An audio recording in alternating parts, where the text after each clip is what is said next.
Guys, nilikuwa nimetulia tu hivi, mimi niko shughuli zangu na kula miwa yangu polepole. Guess what? Nikaona ule si anakaa kama Larry. Nikizoom kando yake naona kuna kamtu kana ka micro na kana kumtishia hivi. Nikaona hii story siwezi tulia nao peke yangu, nikaenda kuita mzae. Nikamwambia mzae, come. Dakika moja na kama umechill. Masarakasi huku bado zinaendelea. Mzae akafika cheki kuzoom.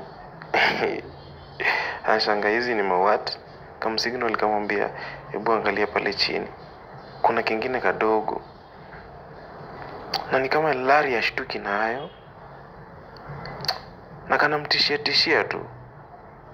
Na Larry asemi kitu, hadi atense.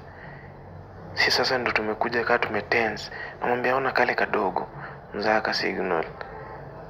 Wana vile kana mpoint.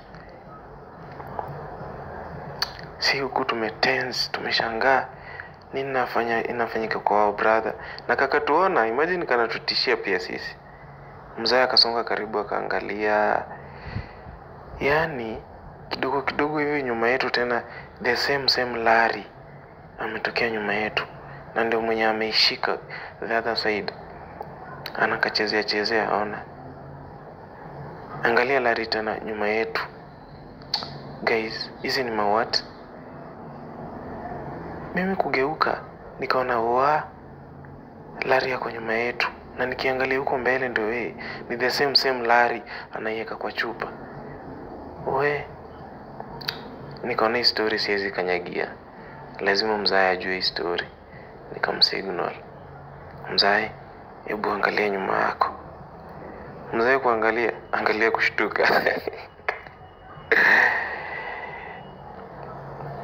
Nikamwambia unafikiria kitu mimi nafikiria.